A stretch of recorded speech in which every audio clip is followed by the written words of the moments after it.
हमारा पड़ोसी देश चीन क्यों कर रहा है मोर की खेती? कहां जा रहे हैं चीन की फैक्ट्रियों में पनपे दर्जनों मोर? और कैसे सिर्फ मोर पालकर चीन हर साल कमा रहा है करोड़ों रुपए? जी हां दोस्तों, हम बात कर रहे हैं भारत के राष्ट्रीय पक्षी मोर यानी पीकॉक की, जिसे हमारे देश में काफी महत्वपूर्ण दर्जा दिया गया है। हालांकि तेजी से घट रहे जंगलों की वजह से पूरी दुनिया में मोर कहीं गायब ही हो चुके हैं और भारत के जंगलों में भी मोर दिखना काफी दुर्लभ है। लेकिन चीन ने हजारों की संख्या में पीकॉक्स को अपने बर्ड फार्म में छिपा रखा है और इन बेजुबान पक्षियों के व्यापार से उसने हजारों करोड़ों का साम्राज्य खड़ा कर दिया है। इस वक्त दुनिया भर में चीन की तरफ से मोर और मोरपंख सप्लाई किए जा रहे हैं, जिससे चीन मालामाल हो रहा है। लेकिन भारत के राष्ट्रीय पक्षी को चार दीवारी में बंद करके रखने के पीछे क्या चीन का कोई काला मंसूबा है? चीनी फैक्ट्री में कैसे की जाती है पीकॉक फार्मिंग और इन फॉर्म्स में रहने वाले मोर जब बड़े हो जाएं तो उनके साथ क्या किया जाता है, जानेंगे इस आंख खोल देने वाली वीडियो में। लेकिन उसके पहले प्लीज आप वीडियो को लाइक और चैनल को सब्सक्राइब कर लीजिए। दोस्तों, जब भी प्रकृति के नियमों से छेड़छाड़ करने की बात आती है तो दुनिया की सोच जहां खत्म होती है वहां से चीन की सोच शुरू होती है।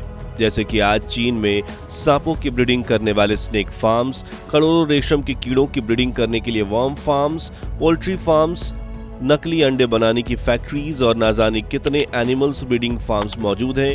इतना ही नहीं, चीन ने 1960 में 100 करोड़ गौरैया चिड़ियों को मार दिया था। तब से पूरी दुनिया में ये चिड़िया विलुप्त होने की कगार पर पहुंच चुकी है और हाल ही में चीन अपने रेगिस्तान में 12 लाख खरगोश को मरने के लिए छोड़ चुका है।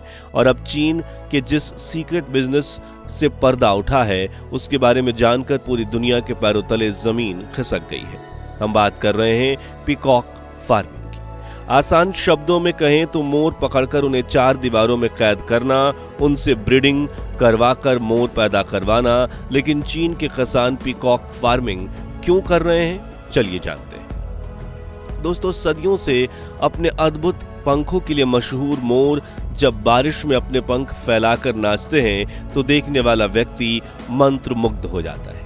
मोर पंख इतने खूबसूरत होते हैं कि आज तक हजारों फैक्ट्रीज में उनकी रेप्लिका यानी कृत्रिम नकल बनाने की कोशिश की गई, लेकिन कोई फैक्ट्री इसमें सफल नहीं हो पाई। और यही बात पीकॉक फेदर्स को रेयर बनाती है। और जब कोई चीज दुर्लभ होती है तो हम इंसान ऑटोमेटिकली उससे आकर्षित होने लगते हैं। इसलिए पिछले कुछ दशकों में मोर पंख को कलेक्ट करना इंसानों के लिए ऐसी ख्वाहिश बन गई है जिसकी कोई कीमत नहीं लगाई जा सकती। इन पंखों का इस्तेमाल खासतौर पर प्रीमियम होम डेकोर में किया जा रहा है। इसके अलावा मोर पंख को लकी चार्म भी कहा जाता है। भारत में वास्तुशास्त्र और चीन में फेंग शुई विद्या में भी कहा गया है कि मोर पंख घर में रखने से किस्मत चमकती है और नेगेटिव एनर्जी दूर रहती है। इसलिए मोर पंख का एक अलग ही महत्व है। अब वैसे तो मोर कुदरती रूप से अपने पंख झाड़ते हैं और कई बार इनके पंख टूटकर गिर जाते हैं, जिन्हें कई किसान सालों से जंगल में घूम घूम कर इकट्ठा करते थे और बेचते थे। लेकिन जब से जंगल कटने की वजह से मोरों की संख्या कम होने लगी है, मोर पंख मिलना उतना ही दुर्लभ हो गया है जितना किसी खजाने को ढूंढना। हालांकि वाइल्ड लाइफ प्रोटेक्शन एक्ट 1972 के तहत मोर को नुकसान पहुंचाना या उनके पंख तोड़ना अपराध है, लेकिन चीन इन नियमों की उतनी ही कद्र करता है जितना एक चोर कानून की। इसलिए चीन के फार्मर्स ने पीकॉक फार्मिंग शुरू की। लेकिन ये फार्मिंग कैसे की जाती है, चलिए जानते हैं। दोस्तों, पीकॉक फार्मिंग के लिए चीन के किसान सबसे पहले एक बड़ा मैदान तैयार करते हैं, क्योंकि बाकी पक्षियों से बड़े आकार होने की वजह से पीकॉक को फ्री मूवमेंट करने और अपने खूबसूरत पंख फैलाने के लिए ज्यादा जगह की जरूरत पड़ती है। हर एक मोर को करीब 100 स्क्वायर फीट इलाके की जरूरत पड़ती है, यानी अगर कोई 10 मोर पालता है तो उसे 1000 स्क्वायर फीट का इलाका चाहिए होता है। जिसके बाद उस मैदान के चारों तरफ 6 से 7 फीट की फेंस यानी दीवार खड़ी की जाती है। जी हाँ, मोर इससे ज्यादा ऊंचाई पर नहीं उड़ पाते, इसलिए 7 फीट की दीवार काफी ज्यादा होती है ताकि वो उड़कर भाग ना पाए। मोर काफी नाजुक पक्षी होते हैं और खराब मौसम जैसे कि बारिश और तेज गर्मी में उनकी तबीयत बिगड़ने लगती है। इसलिए चीन के किसान उनके लिए शेल्टर यानी छत भी बनाते हैं ताकि उन्हें खराब मौसम से बचाया जा सके। इसके अलावा उनके शेल्टर में पेड़ की टहनियों, लकड़ी और कंक्रीट ब्लॉक की मदद से कई ऊंची बैठने की जगहें भी बनाई जाती हैं ताकि मोर मूवमेंट करते हुए यहां से वहां बैठ पाए। इसके अलावा इन उठे हुए बसेरों पर बैठकर मोर खुद को सुरक्षित भी महसूस करते हैं और कई बार शिकारी जानवर अंदर घुस आए तो उनसे बचने के लिए पीकॉक ऊपर जाकर बैठ सकते हैं। वहीं जमीन पर वुडन फ्लोरिंग लगाई जाती है, जबकि ठंड के मौसम में हीटेड फ्लोर इंस्टॉल किए जाते हैं क्योंकि मोर के पैर काफी नाजुक होते हैं और ये ज्यादा ठंडी सतह पर रहकर बीमार पड़ सकते हैं। पूरी तैयारी करने के बाद किसान मार्च से सितंबर महीने का इंतजार करते हैं क्योंकि इसी सीजन के दौरान पीकॉक मेटिंग करते हैं और इस मीटिंग में किसानों का पीकॉक ब्रीडिंग बिजनेस निर्भर होता है। दरअसल मेटिंग सीजन में जब मेल पीकॉक को अपनी पसंदीदा फीमेल पीकॉक यानी पीहेंस दिखती हैं तो वो अपने पंखों को फैलाकर उन्हें लुभाने की कोशिश में लग जाते हैं। इसी प्रक्रिया में मोर के पंख भी टूटकर नीचे गिरते हैं जिन्हें ये किसान कलेक्ट करके बेच देते हैं, लेकिन असल में सभी पंख बेचने का काम तो बाद में होता है। खैर, जब मादा मोर को नर मोर पसंद आता है तब वो अपने पंख खोलकर मोर के पास जाती है और उसकी मूवमेंट कॉपी करती है, यानी हरी झंडी दिखा देती है। जब फीमेल पीकॉक की सहमति के बाद ही दोनों मोर मेटिंग करते हैं और मेटिंग के कुछ समय बाद मादा मोर अपने अंडे देती है जो कि 3 से 5 अंडे होते हैं। मादा मोर ये अंडे अपने छोटे से घोंसले या फिर बड़ी घास के बीच छिपा कर रखती है ताकि उन्हें प्रोटेक्शन मिल जाए। इन अंडों का इंक्यूबेशन पीरियड 27 से 30 दिनों तक का होता है। इस दौरान मदर पीकॉक अपने अंडों के पास रहती है ताकि उन्हें गर्म रख सके और सुरक्षा कर सके।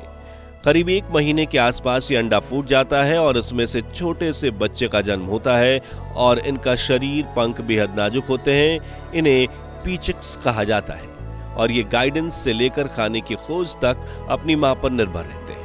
इस दौरान जब मोर के बच्चे बड़े होते हैं तो उनका रंग काफी डल होता है और पंख भी भूरे रंग के होते हैं, मगर बढ़ती उम्र के साथ इनका रंग खिलने लगता है और 3 से 4 साल की उम्र में मेल पीकॉक को अपने अद्भुत पंख विकसित करते हुए देखा जा सकता है। जब पीकॉक फार्मिंग की जाती है तो किसान इन पीकॉक्स को खाने में अनाज, कीड़े, छोटे सांप, मछली, मेढक सर्व करते हैं।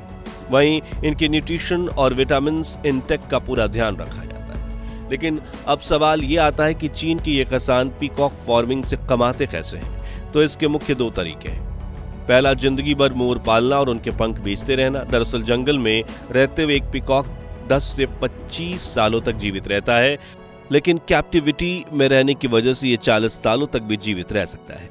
ऐसे में एक किसान मोर पालते हैं और हर मैटिंग सीजन में उनके गिरे हुए पंख कलेक्ट करते हैं। साथ ही आखिरी महीनों में उनके पकड़कर बड़े ही ध्यान से उनके बचे हुए पंख भी निकाल लेते हैं। हालांकि इस दौरान ये ध्यान रखा जाता है कि इससे मोर को कोई हानि ना पहुंचे। अगर ऐसा हुआ तो उनके नए पंख नहीं आएंगे। फिर भी इन पंखों को इंटरनेशनल मार्केट में महंगे दामों में बेच दिया जाता है, जिनका इस्तेमाल इंटीरियर डिजाइन, फैशन और कई फील्ड्स में होता है। दूसरा तरीका है मोर बेचना। जब मोर के चूजे का जन्म होता है तो उसे अगले 3 सालों तक उसकी मां के साथ रहने दिया जाता है। फिर जब उसके सभी पंख विकसित हो जाते हैं तो ये किसान उसे बेच देते हैं। फिर आगे दूसरे किसान उन्हें पालते हैं या फिर उनके पंख निकाल कर बेच देते हैं और मारकर मीट भी बेचते हैं। दरअसल मुर्गी और बतख की तरह मोर का मीट भी मांस मार्केट में नहीं बिकता, लेकिन कुछ शौकीन लोग पीकॉक मीट खाना पसंद करते हैं। हालांकि ये काफी दुर्लभ होता है और खुशकिस्मती से इन पक्षियों को जल्दी नहीं मारा जाता, लेकिन हाँ, उन्हें जिंदगी भर पिंजरे में जरूर रखा जाता है और उनके अद्भुत पंखों को निकाल कर बेचा जाता है। आखिर में आपको बता दें कि पीकॉक फार्मिंग बिजनेस आज के समय में चीन और बांग्लादेश जैसे देशों में काफी चलन में है। तो आज के लिए बस इतना ही। क्या चीन में हो रही स्नेक फार्मिंग, पोल्ट्री फार्मिंग और वर्म फार्मिंग और पीकॉक फार्मिंग के खिलाफ अंतर्राष्ट्रीय संगठनों को आवाज उठानी चाहिए या नहीं?